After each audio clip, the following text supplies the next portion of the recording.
पांचवी अनुसूचित क्षेत्र क्या है? पांचवी अनुसूचित क्षेत्र जो है क्यों बनाया गया था? पांचवी अनुसूचित क्षेत्र जो है इनका अभी क्या अस्तित्व है और आगे क्या अस्तित्व रहने जा रहा है? आदिवासियों का जितने कानून है, अधिकार हैं, चाहे वो कॉन्स्टिट्यूशनल राइट्स है, वो लीगल राइट्स है, ट्रेडिशनल राइट्स है, सबको ये लोग छीन लेंगे। कि आप पांचवी अनुसूची नहीं लागू करते हैं, CNTSPT कानून नहीं लागू करते हैं, अब पेशा कानून, वन अधिकार कानून कुछ नहीं लागू करते हैं, तो हम अपना जमीन कैसे बचाएंगे? यहाँ पे आदिवासियों का विकास कैसे हो, कल्याण कैसे हो, यहाँ शांति कैसे रहे, वो सारा गवर्नर के हाथ में है।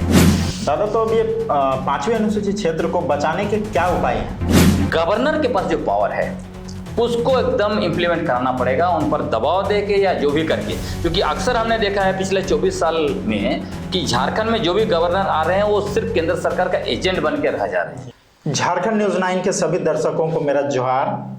पिछले बार हमारे एपिसोड में जिस ज्वलंत मुद्दे को लेकर हमने ग्लैडसन दास से बात की थी, उस एपिसोड को आपने काफ़ी सराहा, इसके लिए बहुत बहुत धन्यवाद आप सभी झारखंड न्यूज़ 9 के सभी दर्शकों को। आज के एपिसोड में हम ग्लैडसन दा के साथ एक नए ज्वलंत मुद्दे को लेकर जुड़ने जा रहे हैं और आज का जो मुद्दा है वो हमारा पांचवी अनुसूचित क्षेत्र एवं परिसीमन है। इस पर बातचीत करने के लिए हमारे स्टूडियो में ग्लैडसन दा जुड़े हैं। दादा जोहार। जोहार। दादा, आज के एपिसोड में हम पांचवी अनुसूचित क्षेत्र एवं परिसीमन पर बात करने के लिए आपसे जुड़ रहे हैं, तो हम इस पे जो है विस्तार पूर्वक अपने दर्शकों को सारी जानकारियां देना चाहते हैं। तो दादा, सबसे पहले आप ये बताइए पांचवी अनुसूचित क्षेत्र क्या है? देखिए, पांचवी अनुसूचित क्षेत्र जो है खासकर आदिवासी इलाका जो है उसको कहा गया है, और भारत के संविधान जो है अनुच्छेद 244(1) के तहत इसका प्रशासन और नियंत्रण अलग तरीके से होगा, और इसका प्रशासन और नियंत्रण के लिए जो जिम्मेवारी दिया गया है वो जो भी 5th शेड्यूल स्टेट्स हैं, हमारे देश में 10 अनुसूचित राज्य माने जाते हैं, उसका प्रशासन और नियंत्रण का सबसे बड़ा जिम्मेवारी जो है वो महामहिम राज्यपाल को दिया गया है। अब ये जो क्षेत्र है उसको राज्यपाल को क्यों दिया गया, और जो है कि क्यों राज्य सरकार को नहीं दिया गया या माननीय मुख्यमंत्री के अंदर में क्यों नहीं दिया गया? क्योंकि ऐसा व्यवस्था ब्रिटिश हुकूमत के समय से चलता आ रहा है, और उसी चीज़ को जो है कि भारत के संविधान में डाला गया, और अनुच्छेद 244(1) का ही एक्सटेंशन है 5th शेड्यूल, पांचवी अनुसूची, जिसमें पांचवी अनुसूची में विस्तार से बताया गया है कि पांचवी अनुसूची में कौन इसका प्रशासन और नियंत्रण करेगा और किस तरह से उसको संचालित करेगा, उसका विस्तार से ब्यौरा डाला गया है। दादा, ये पांचवी अनुसूचित क्षेत्र जो है क्यों बनाया गया था? देखिए, इसके ऐतिहासिक कारण है। ऐतिहासिक कारण यह है कि आपको याद होगा जब आप पढ़ते होंगे इतिहास, मुगल बादशाह और जो अंग्रेज थे उनके बीच में आखिरी लड़ाई जो है वो बक्सर का लड़ाई माना जाता है। बक्सर का लड़ाई जो हुआ था 1764 में, उसके बाद उसमें जो है कि ब्रिटिश जीत गए। ब्रिटिश जीतने के बाद 1765 में उनको दीवानी अधिकार मिला। दीवानी अधिकार का मतलब है मूल रूप से ज़मीन का जो है वो टैक्स कलेक्ट करने का, है ना, राजस्व जो इकट्ठा करने का उनको अधिकार मिला। इसलिए जो कलेक्टर बोलते हैं ना जिला लेवल पर, कलेक्टर बोलने से तो लगता है बहुत बड़ा कलेक्टर, लेकिन कलेक्टर यूजुअली आप पैसा इकट्ठा करके जो है कि सरकार को देते हैं, वो एक्चुअली मीनिंग उसका वही है कलेक्टर, है ना। तो उसी समय में जब जैसे ही ब्रिटिश हुकूमत के मतलब हक में ये सब चीज़ें चले गई, पहले तो बंगाल था, और बंगाल के अंदर ही आपका बिहार और ये झारखंड बिहार के अंदर था, फिर उड़ीसा, ये सारे इलाके जो हैं बंगाल प्रेसिडेंसी में आते थे। तो इस इलाके में जो शासन बीरभूम की तरफ से ब्रिटिश हुकूमत वहाँ से घुसना शुरू किया, तो उस समय में आदिवासियों ने विरोध किया। आदिवासियों ने उनका रास्ता रोक दिया। उन्होंने कहा कि ये इलाके हमारे हैं, इस इलाका में हमारा शासन चलेगा।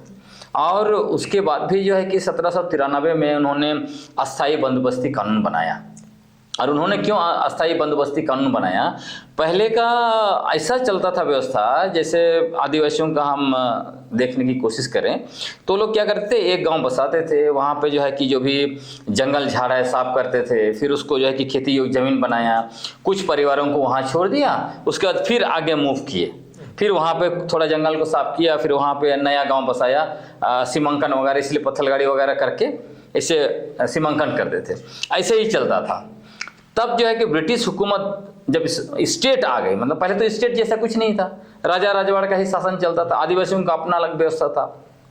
तो जब स्टेट आया ब्रिटिश हुकूमत के रूप में, स्टेट की उत्पत्ति हुई इस देश में, तब उसने कहा कि आप ऐसा नहीं चलेगा कि आप यहाँ बसेंगे फिर वहाँ जाएंगे फिर वहाँ जाएंगे, ये आपको बताना पड़ेगा कि कौन कौन सा ज़मीन आपका है और हम वहाँ आपको उसका कागज़ दे देंगे। तब आदिवासियों ने कहा कि ज़मीन हमारे पूर्वजों ने दिया है, ज़मीन हम लोगों ने बनाया है, भगवान का दिया हुआ चीज़ है, आपको आपका हम कागज़ क्यों लेंगे? हम आप सरकार को हम मानते ही नहीं, हमारा अपना सरकार है, क्योंकि आदिवासियों का अपना पारंपरिक सरकार था। और यह भी मतलब ऐतिहासिक चीज़ है कि आदिवासियों ने अपना व्यवस्था बिना पुलिस का अपना पूरा व्यवस्था चलाया। अगर दूसरे समाज का आप देखेंगे तो राजा भी जो है कि अपना चौकीदार और पुलिस वगैरह अपने तरीके से रखते थे, लेकिन आदिवासी व्यवस्था में वो नहीं था। आदिवासी एक ऐसा समानतापूर्वक व्यवस्था है, देखिएगा जैसे उरांव इलाके में जिसको पढ़ा राजा बोलते हैं। जब आप राजा बोलते हैं तो कैसे दिखता है? राजा राजवाड़, उसके बाद हाथी होगा, घोड़ा होगा, इतने साल सिक्योरिटी। लेकिन आदिवासी व्यवस्था में ऐसा नहीं, आदिवासी व्यवस्था समानता वाला समाज है। क्या होता है, जो पढ़ा राजा है, राजा तो कहलाता है, लेकिन जब समाज चलाना है तब वो कुर्सी में है, बाकी टाइम में आम आदमी जैसा जीता है। जैसे आप यूरोप सब में जाएंगे तो प्रधानमंत्री कुर्सी जैसे उनकी गई वो आम आदमी में हो जाते हैं, उसी स्टाइल में यहाँ पे आदिवासी व्यवस्था चलता है। तो इसीलिए उन्होंने कहा कि हम आपका व्यवस्था को नहीं मानते हैं और ये हमारा व्यवस्था है। लेकिन उसकी वजह से चूंकि इनको शासन चलाना था, वो हुकूमत ले चुके थे, उन्होंने कहा ऐसा नहीं चलेगा, आपको टैक्स देना ही पड़ेगा। तो जितने आदिवासी लोग उस समय में ज़मीन भले वो बनाए थे, उन्होंने ज़मीन का कागज़ लेने से इनकार किया और ज़मींदारी प्रथा लाकर उनका ज़मींदारों ने अपने रिश्तेदारों के नाम लिख दिया। उसमें यह भी व्यवस्था था कि आप 3 साल के अंदर अगर टैक्स नहीं दे पाए ज़मीन का तो ज़मीन किसी और को चला जाएगा। ऐसे में भी आदिवासियों का बहुत सारा ज़मीन चला गया है ना। तो इस तरह का चीज़ें हुई है। और उस टाइम में लड़ाई भी हुआ, जैसे बाबा तिलका मांझी का लड़ाई, उन्होंने इनकार किया ब्रिटिश हुकूमत को मानने के लिए, तो उनको जो है कि पकड़ा गया। उन्होंने जो कलेक्टर को मार दिया था, अगस्टिन क्लाइव लॉर्ड को ताड़ के पेड़ पर चढ़कर जो तीर धनुष से मार दिया। उसके बाद उनको फिल्मी स्टाइल में पूरा घोड़ा के पीछे बांध के पूरा भागलपुर घुमाया गया, मर गए थे उसके बाद भी, या दिखाने के लिए कि हम कितना खूंखार हैं, डरो। लेकिन उसके बाद भी आदिवासी नहीं डरे, संताल हो देखिए 1855 में लगभग 60,000 संताल मिलके उन्होंने ब्रिटिश हुकूमत को इनकार कर दिया, बोला ये हमारा इलाका है, इस पे आपका शासन नहीं चलेगा। ऐसा ही हर जगह आपको देखेंगे। और इसी के बाद में ब्रिटिश हुकूमत को लगा कि नहीं, मुझे हम लोगों को इनके इलाके में अलग तरीके से शासन चलाना पड़ेगा, उनके अनुसार चलाना होगा। तो कुछ इलाकों को उन्होंने कहा कि एक्सक्लूडेड एरिया बना दिया, जिसमें आपको फर्स्ट बार अनुसूचित जिला जो है 1874 में आया उसका कॉन्सेप्ट। उसके बाद में 1899 वहाँ पे आपको दिखाई देगा गवर्नमेंट ऑफ इंडिया एक्ट, वहाँ पे आया ये क्षेत्र। फिर 1919 में, फिर 1935 का जो गवर्नमेंट ऑफ इंडिया एक्ट आया, उसमें देखिएगा एक्सक्लूडेड एरिया और पार्शियली एक्सक्लूडेड एरिया। और यही जब संविधान बन रहा था तब डॉक्टर भीमराव अंबेडकर ने यही बात बोला। उन्होंने कहा कि ये जो 5वीं और 6वीं अनुसूची संविधान में जो हम व्यवस्था दे रहे हैं वो कोई नई व्यवस्था नहीं है, या हम गवर्नमेंट ऑफ इंडिया एक्ट में जो एक्सक्लूडेड एरिया और पार्शियली एक्सक्लूडेड एरिया दिया है उसी को इसमें डाल रहे हैं। तो यही है उसका ऐतिहासिक कारण।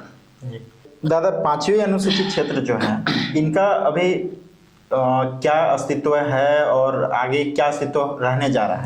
देखिए, इसमें सबसे बड़ा खतरा क्या है? खतरा यह है कि जो अनुसूचित क्षेत्र हैं, आदिवासी इलाके हैं, वो उसमें हर चीज़ जो है कि पॉपुलेशन के आधार पर डिफाइन किया जा रहा है। यह सबसे बड़ा खतरा है। अनुसूचित क्षेत्र का गठन जनसंख्या के आधार पर नहीं किया गया था, जो मैंने इतिहास आपको बताया। कहीं भी जनसंख्या नहीं दिखता है।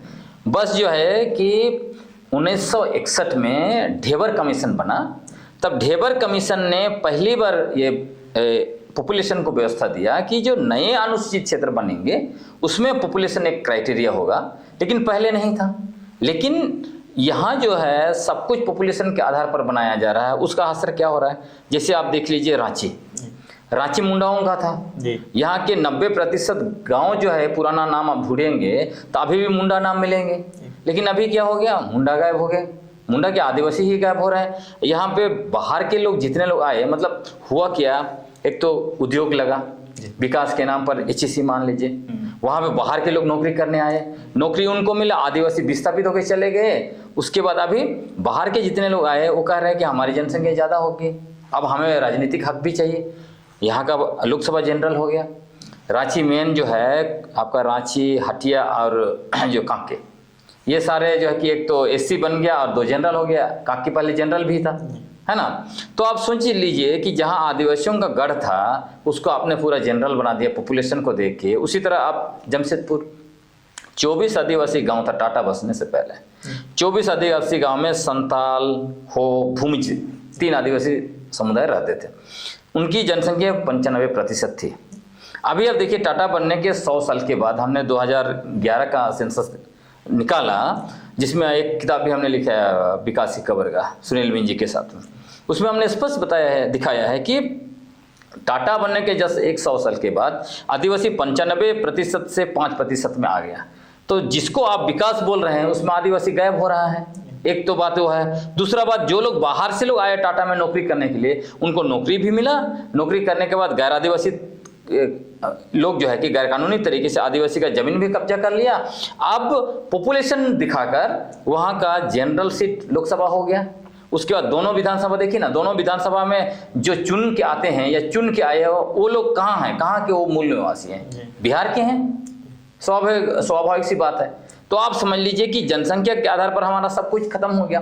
तो इसीलिए जो आपने कहा मूल सवाल कि आदिवासियों का ये जो अनुसूचित क्षेत्र है उसका क्या होगा, तो अभी पूरा झारखंड का देखेंगे तो लोकसभा का यहाँ पे अनुसूचित क्षेत्र में 7 सीट पड़ रहा है, जिसमें 5 जो है कि रिजर्व है और 2 जनरल कर दिया। विधानसभा का देखेंगे तो 43 सीट्स है।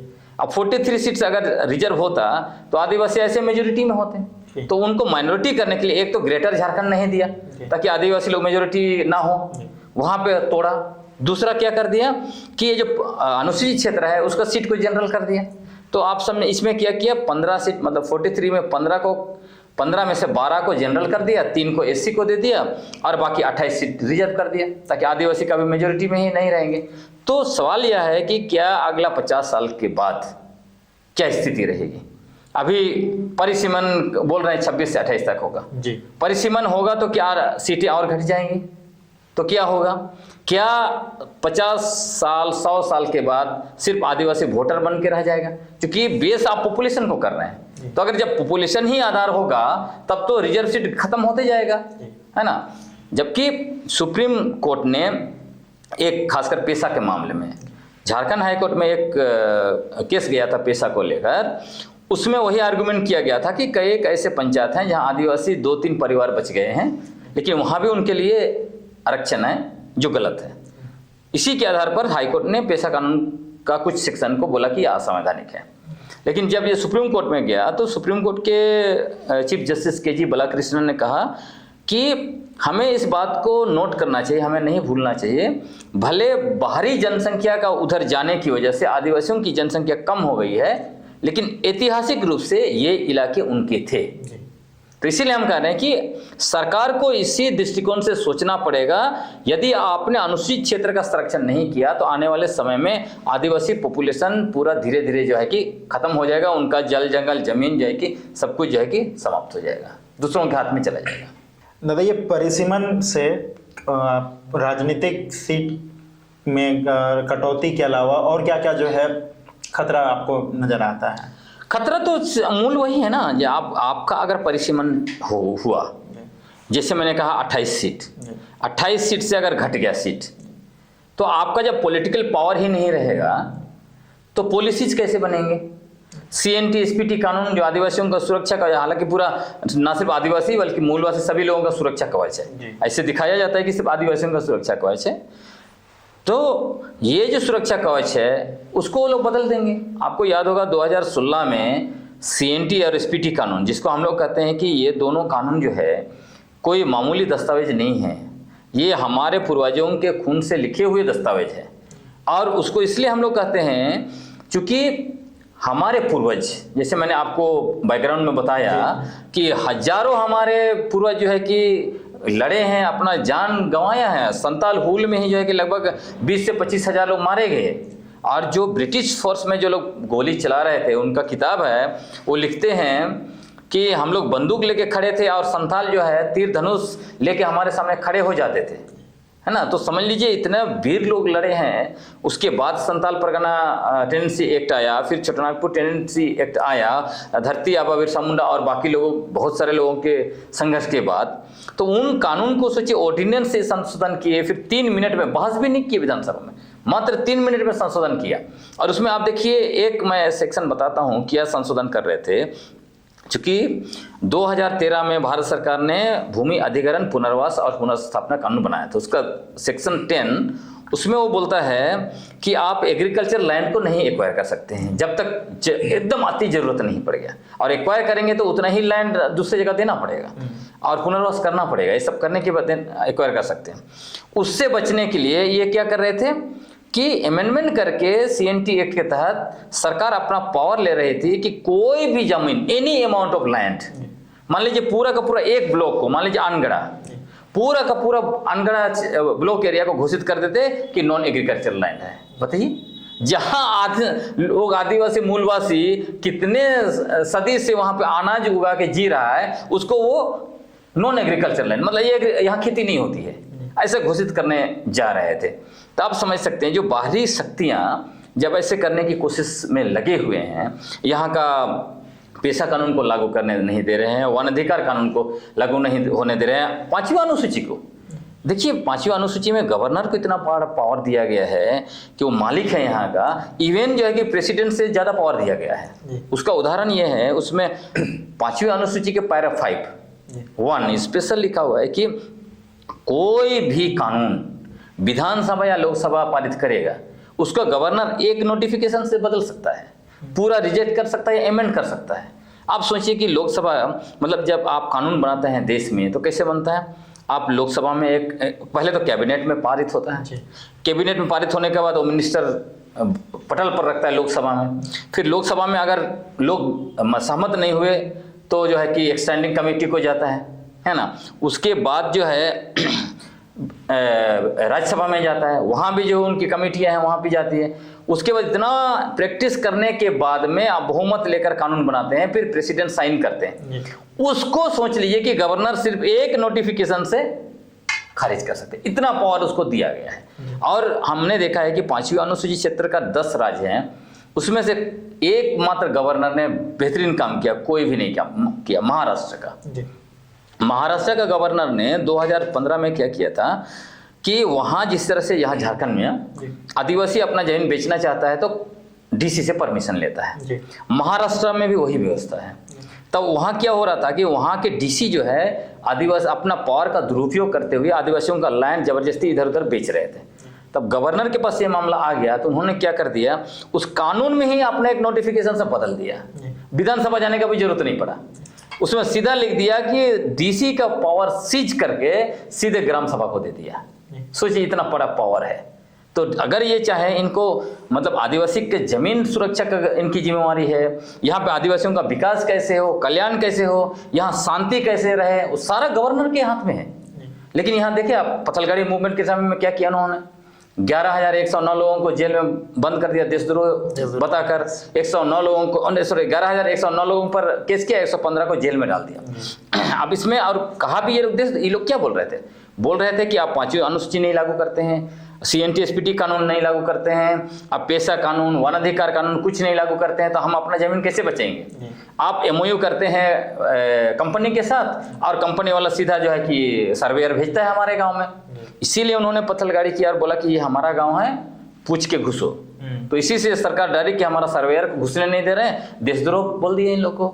वो तो अपना गांव, अपना अधिकार की बात कर रहे थे। तो समझ लीजिए कि इसीलिए हम कह रहे हैं कि ऐसे परिस्थिति में जो है बहुत असर पड़ेगा। जो आपने कहा कि क्या असर पड़ेगा, जितने भी कानून हैं, जब पॉलिटिकल पावर आपका चला गया, आदिवासियों का जितने कानून हैं, अधिकार हैं, चाहे वो कॉन्स्टिट्यूशनल राइट्स है, वो लीगल राइट्स है, ट्रेडिशनल राइट्स है, सबको ये लोग छीन लेंगे। दादा, तो अब ये 5वीं अनुसूचित क्षेत्र को बचाने के क्या उपाय हैं?